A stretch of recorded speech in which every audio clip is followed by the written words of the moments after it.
sometimes we just can't see the way forward. You want to call it quits? Throw in the towel, wave the white flag, I'm done here. And if you're on a pilgrimage, pilgrims often hit that moment when they don't want to walk anymore. Pilgrims on the Camino de Santiago spend roughly 10 days on the plain of Meseta. It's a long plateau of open fields and space. It's extremely hot in the summer. It's freezing in the winter. But the real challenge is boredom. You see, there's no scenic vistas as you're looking over the river valley or out onto the coastlines. So the only thing to do is walk. And our buzzing brain still needs something to think about, and so all the feelings we usually avoid come to the surface. Guilt, regrets, shame, and sorrow, we dwell on them, and the boredom and the thoughts are actually more burdensome than the rough terrain they're walking. But if the pilgrim persists through that long plain, they ascend to the high point of the journey known as the Cruz de Ferro. That's Iron Cross in English. And the tradition is you begin the Camino, you take a stone with you and you carry it. It represents the inward burdens that you are carrying, and you come to this marker at 3/4 of the way at this iron cross, and that's where you lay it down. You carry through the Pyrenees, across the Meseta, through the rain and the blisters, and only then, after you've really earned the right to let it go, tradition says it's time to release it.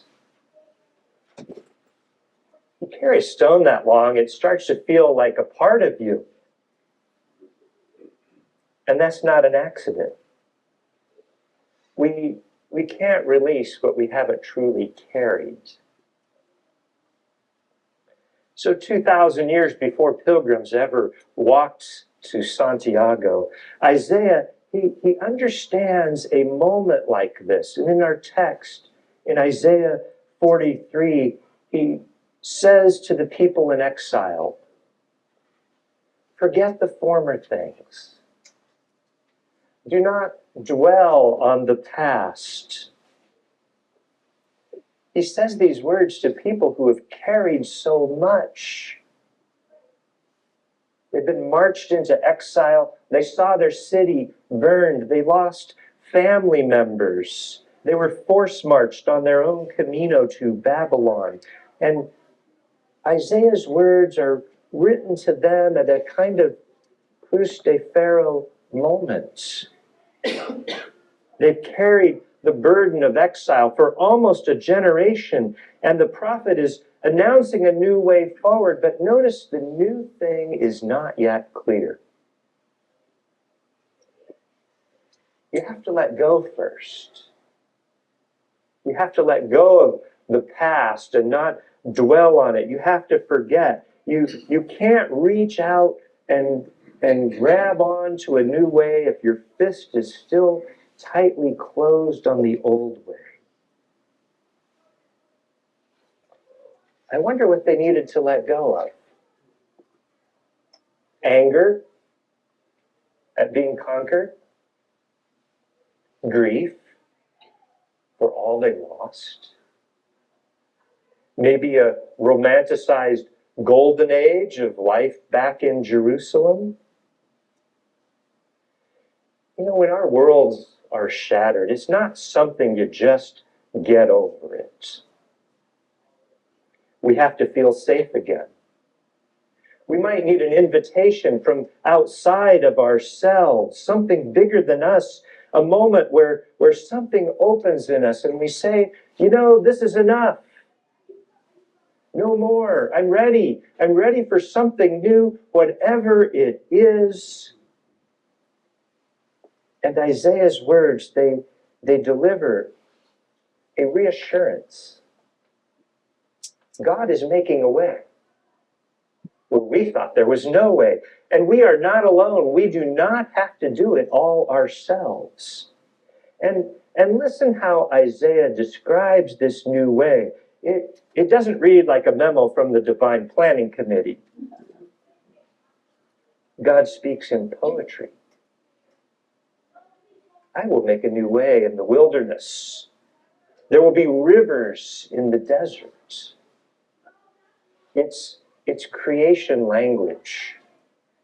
In the creations, in the very beginning, it's reminding us the God who is acting separated the land from the waters and night from day, who parted the sea so people could walk on the dry ground and be released from slavery. It is that God that is at work again,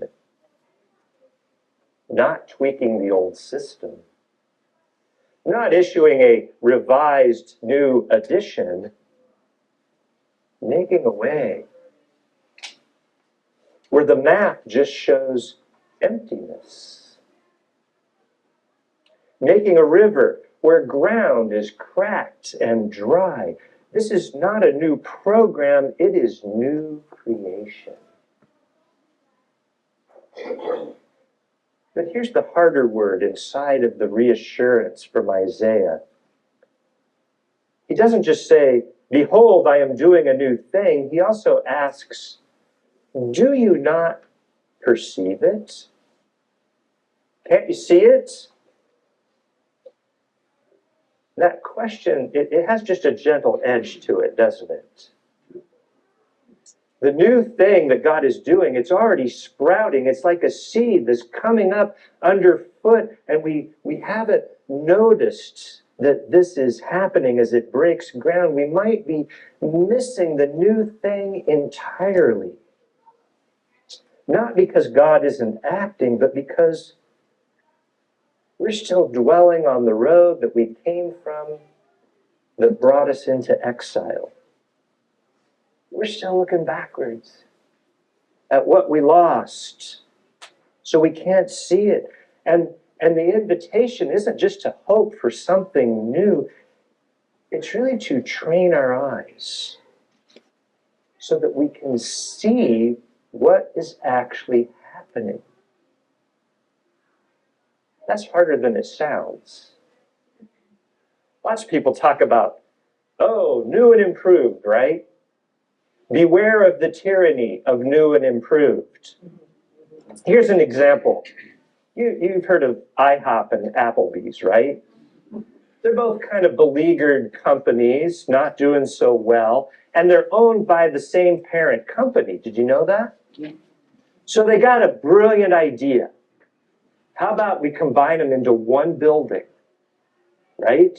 And we'll have one kitchen and one entrance, and one side will be blue like IHOP, and one side will be red like Applebee's, and they'll keep the same branding in a new building. Brilliant, right? Oh, and there's a mashup menu. Loaded buffalo chicken omelet. How about a breakfast burger with hash browns and hollandaise on it? I'm not making any of this up. Behold, I am doing a new thing.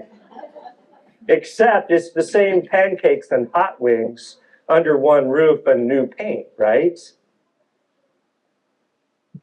I remember in the United Church of Christ about 10, 15 years ago, Isaiah 43 was like, it was the rallying cry of, we're going to do a bunch of new stuff in the United Church of Christ. And I went to all of these meetings, and we had new songs, and I got a brightly colored t-shirt that said, you know, behold, I am doing a new thing. And we went to seminars on how to be a more welcoming church and how to restructure your governing board, and we were encouraged to tweet it all out on a specific hashtag for the meeting so we'd all know what we were thinking. And we thought, if the younger generation, if we just allow them to pull out their phones in church and tweet during worship, that they would come back. Boy, did that age badly. But behind the scenes, we were just restructuring. We were downsizing like every other institution. And we were thinking that branding and new technology was going to save us.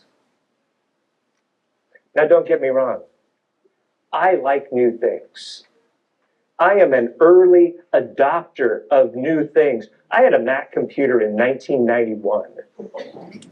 I built a church website in the 20th century. I married gay people in 2000 when it was illegal.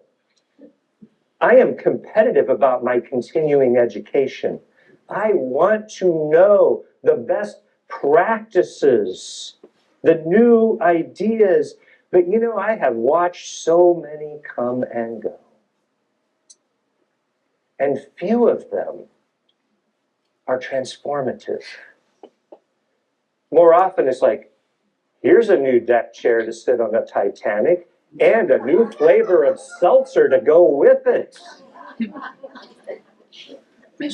So what's the difference, right, between what's transformative and what's just a new glitzy branding campaign? I think what's transformative is more organic.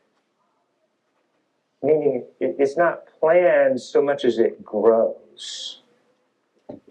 It sprouts from below. It breaks ground in unexpected moments.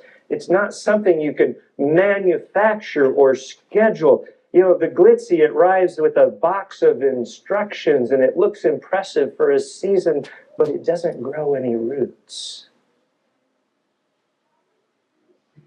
Preaching that rivers will flow in the desert isn't a marketing campaign. It's what happens when the God of creation moves through our terrain, often in places and people that we have been ignoring. You don't just produce that, you perceive it. Can you not perceive it? We perceive, we follow, not produce.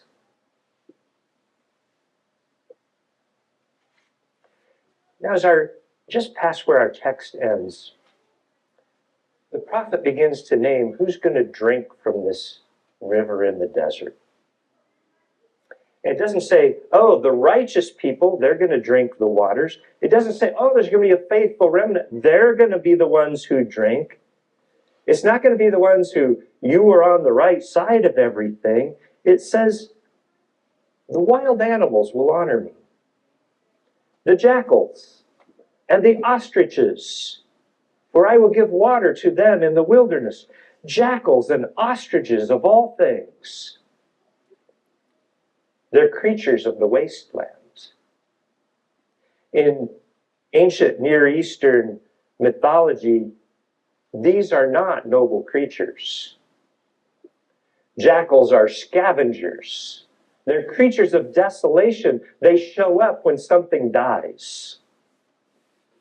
And the ostrich? Job tells us the ostrich abandons her eggs in the sand, not realizing they could be tread on by foot. They bury their heads and they can't see what is in front of them. They are not creatures that have wisdom. Yet Isaiah says the river's going to flow for them too. This isn't a curated restoration for a few. It's not waiting for the right congregation, the right politics, the right moment of institutional readiness. Are institutions ever ready for change? No, the new creation is wild and indiscriminate in its generosity. Water flows and even the scavengers drink. Even the ones who had buried their heads in the sand will lift them and drink. Even the naysayers, the resistors, the ones who could not perceive what was already sprouting underneath their feet, they are included in what God is doing.